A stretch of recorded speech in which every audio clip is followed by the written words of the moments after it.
What's up, everybody? Couch Mills here, coming at you with a brand new Valorant video. And with patch 3.08 just around the corner, we know that Omen buffs are just already in the works, they're already made. We gotta talk about what other characters absolutely need buffs in patch 3.08, so we're gonna break it all down. But go to that GameLeap website right now if you need in-depth tips and tricks, VODs, map guides. We got everything you can need on the GameLeap website to improve, so go check it out right now. But without further ado, let's jump into the video. Now, there's actually two honorable mentions that I wanted to briefly talk about. First off is Yoru. As we know, the reworks are in the freaking works, and they've been in the works for a long-ass time. We have no idea when they're going to come. Could be patch 3.08. It could be patch 3.69. I have no goddamn idea. So we're just going to have to wait and see on that one. But yeah, it's a character that needs buffs, sure. But it's getting a rework. He's getting a rework. It's just around the corner, hopefully. And we're going to have to wait and see on that one. Now, the next character in the honorable mentions category is actually Breach. And you might be saying, hey, you talk all the time about how Breach is underpowered for solo play. Why is Breach all of a sudden in that maybe he needs a buff, maybe he doesn't? Well, according to a lot of pros and analysts, Breach is a character that is lining up very well with the map Fracture. And if you look at the map Fracture, you easily understand why that's the case. There's many places specifically on defense where you can aggressively challenge the enemy with Breach flashes, and it forces enemies to play fundamentally different up against a Breach.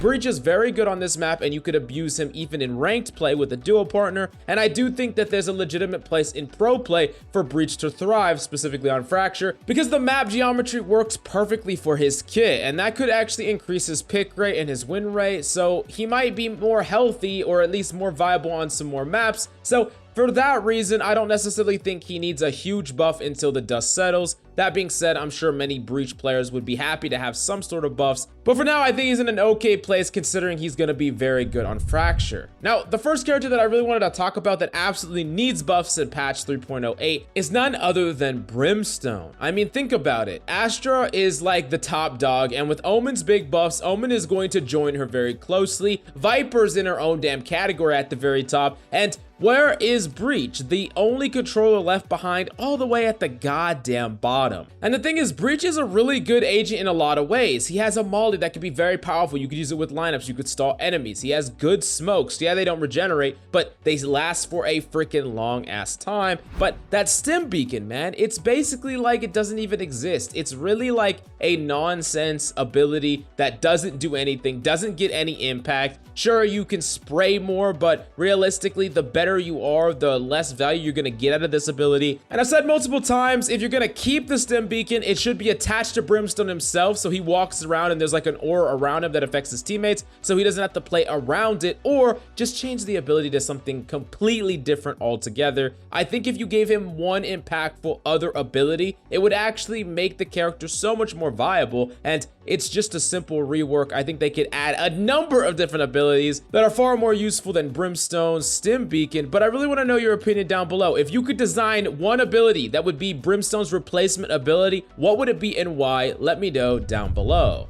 The next character that we actually have to talk about is Phoenix, quickly becoming one of the bottom tier duelists, which is absolutely crazy. Now, the reason that Phoenix is kind of near the bottom end of the spectrum is just because there's so many powerful things that many of the other duelists are doing. And a lot of people are arguing that Phoenix should not be the one that gets buffed. All the other characters should get nerfed back down to Phoenix's level. And while that might be like an optimal way to do things, it would take a lot to bring things down, especially when you talk about characters that have that mobility like Raze and Reyna and Jet. These characters have something that Phoenix just can never emulate, and I honestly think that they should just add something to make Phoenix a little bit more powerful. Honestly, the thing that I would like the most on Phoenix is just making it so his fires heal him more. Make it so he can really quickly get up to max HP with his fires, or it gets him almost to near full HP if he uses just one of his two fire abilities. That would give Phoenix a lot more survivability, and sure, while he doesn't have a form of mobility like the Reyna Dismiss or the Dash, he can definitely get his health full, take a lot of trash damage. If he wins a duel, he gets to take another one at near full, even if it's not completely full, and he can maybe do that multiple times, making him a much more attrition-based character. And honestly, I think that's a good identity for him to have, and it would help him climb the ranked pick rate.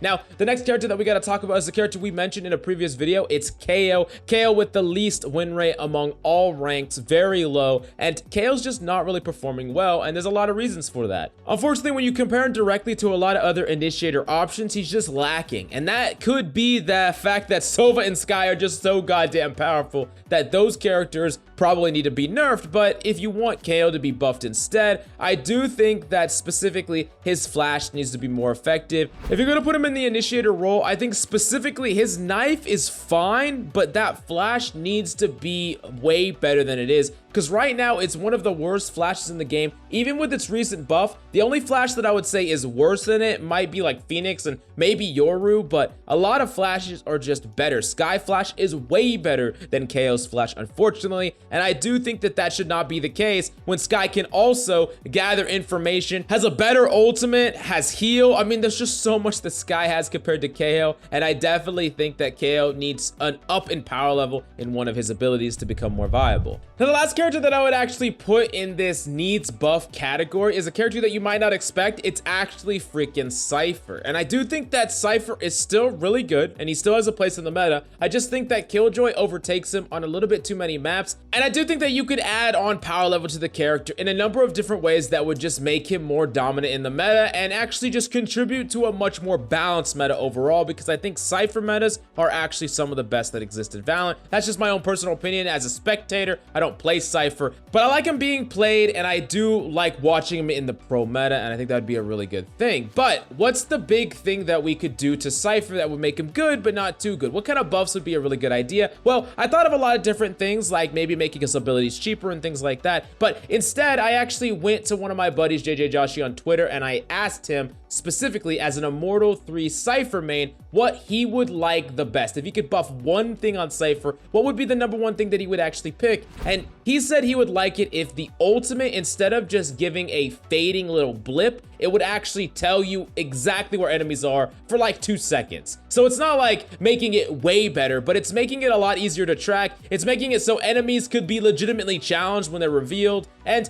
it makes it so your information that you're getting off the ultimate is a little bit more reliable and a little bit more actionable. You can make a play off of it, and I do think that that actually would be a pretty cool change to Cypher. I don't think that would make him dominant by any means, but it would definitely allow Cypher mains to make more plays based off the ultimate rather than just using it for a pure strategic rotational based instead of a actionable I'm gonna make a play type ultimate. So I want to know your opinion about that and why down below. What character do you actually think needs to be buffed if I didn't include it on this list, and why? And is there any characters that you want to see nerfed? I want to know your opinion about all that and why down below. But go to that GameLeap website right now for in-depth tips and tricks, map guides, agent courses, mechanical guides. We got it all on the GameLeap website, so if you really want to improve, you got to go check it out right now down below. But that's all I got for you today. Thank you so much for coming by. I hope you enjoyed the video. I love your faces. Thank you all for your suggestions about my anniversary upcoming, and I'll see y'all next time.